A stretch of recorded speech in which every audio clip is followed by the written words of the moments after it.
Welcome to Headliners Forum. We're here to bring you the best in Texas journalism, the stories behind the great stories.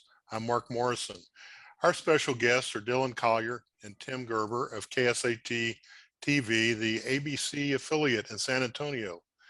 Their outstanding series called Broken Blue, Misconduct in the San Antonio Police Department won the Headliners Foundation Silver Showcase Award for High Impact Investigative Journalism, competing with all Texas news media. They not only documented decades of police misconduct, but delved deeply into the reasons San Antonio law enforcement practices were resistant to accountability and to reform. Dillon and Tim, congratulations and thank you for joining us. Thanks for having us. Thanks for having us. The KSAT team had been covering officer misconduct or questionable actions for decades. Tim, what led you to launch this ambitious project?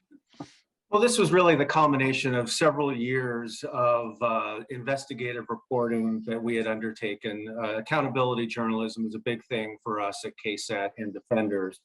And it really was born out of another project several years ago when we looked at officer-involved shootings, one of which is highlighted in this piece that Dillon did, Mr. Garza, and the issues that arose from that regarding his disciplinary action that happened in that case really opened our eyes to the fact that there are a lot of officers who have these misconduct allegations and the internal affairs investigations that arise from them. There was just so much documentation when something like this happens. And so we began to request these documents on a monthly basis. And every time we got them, it was a treasure trove of information regarding discipline within the police department, how it's handled, the allegations that some of these officers had off duty as well as on duty. And after doing this for several years, we had talked for a while about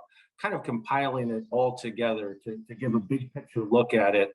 And why is it that these officers who have so many troubles off duty and on duty and are fired ultimately were able to get their jobs back? And that was really what born Broken Blue and some of the issues that arose in that documentary. Yeah, Dillon, the officer offenses that you guys chronicled include beatings, shootings, sexual assaults, drug use, and other offenses. And as Tim mentioned, many of them got their jobs back even after multiple offenses. Why did this keep happening?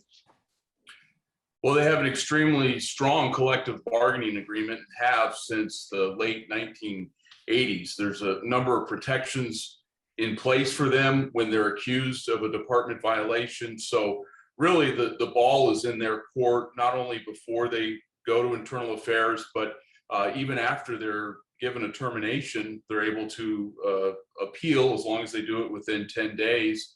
And you have a set of arbitrators that is brought in that the city and union tussle over, deciding who's going to hear the case. And a lot of times these arbitrators want to play it down the middle because this is something where they can make a lot of money off of an arbitration. They're essentially a judge for this hearing. Some of these hearings take several days, if not a week or more. So if you are one of those arbitrators who's chosen and you uphold a termination, eventually the union is no longer going to want you to be an arbitrator for future cases. So we really saw a situation where the chief would make one decision, an arbitrator would make a different decision and bring that officer back. And then you have a situation where you have an officer who's being paid by taxpayers who really can't serve as an officer or interact with the public in any way. And a lot of this, Dillon, seemed to be kind of missing, the public was missing the story because a lot of media was not covering it very aggressively.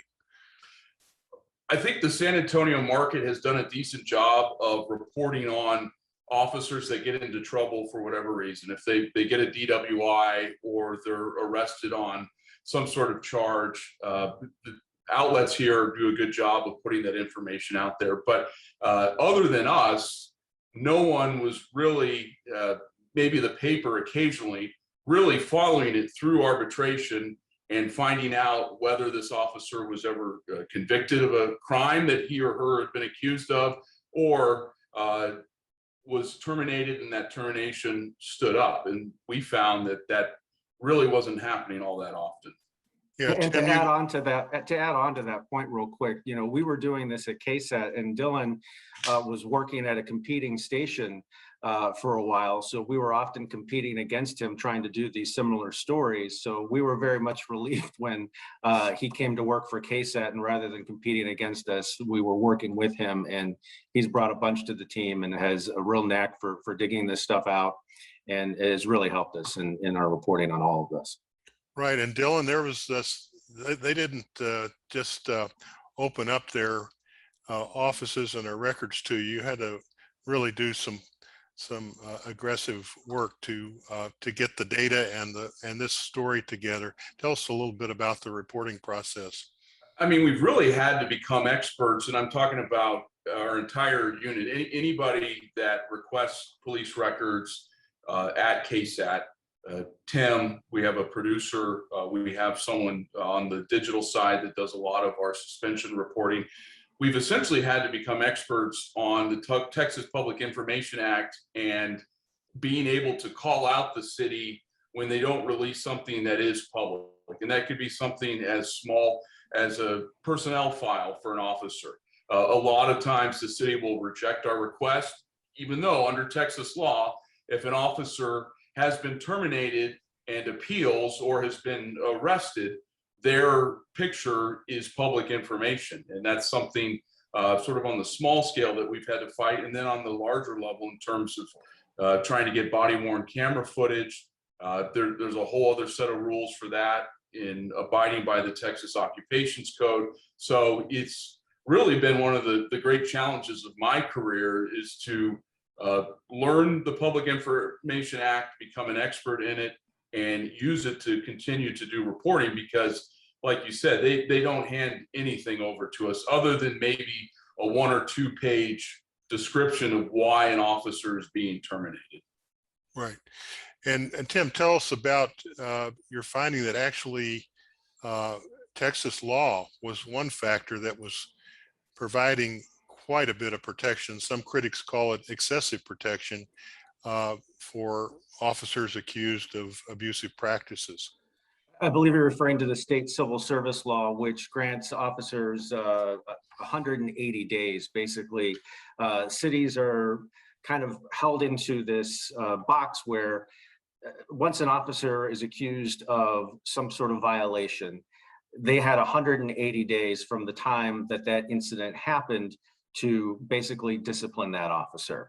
And that is also written into the San Antonio Police Officers Association's union agreement with the city of San Antonio. And what is important about that is, it specifically in one case that's highlighted in Broken Blue, the case of Matthew Luckhurst, who had the fascination with feces, is that he was able to get off on a technicality because he was able to prove in his arbitration that the alleged incidents happened outside of that 180-day window. So therefore, they couldn't punish him for that.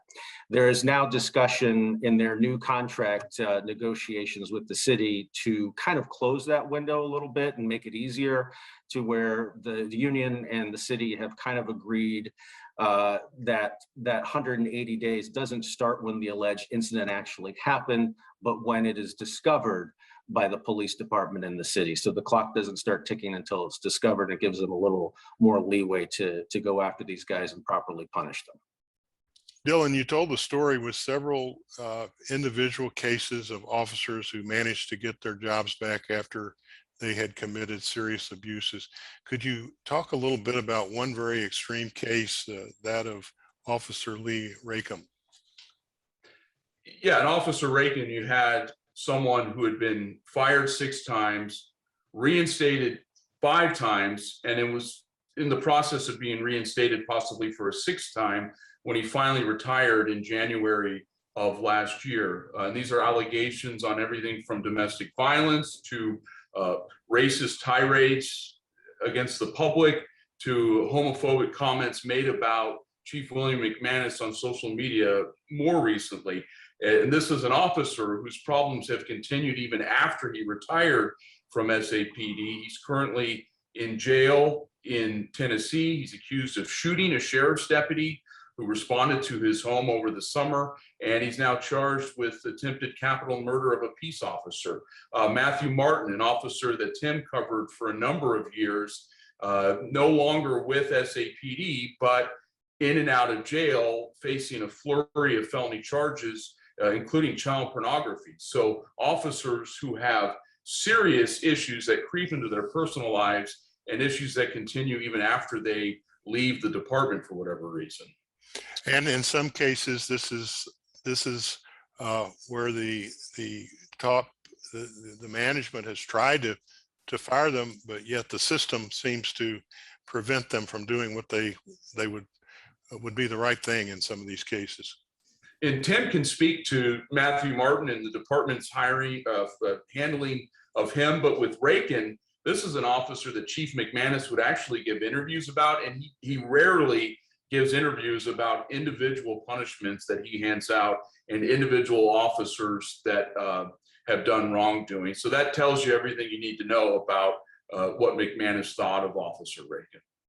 Yeah, I think it's just important to note that, you know, the chief of police and the administration of the San Antonio Police Department are trying to do the right thing in many of these cases. Now, there are some cases that we have seen in the past where they're not so forthcoming with information. Dillon has covered some of those, but for the most part, when one of these happens, they do the right thing.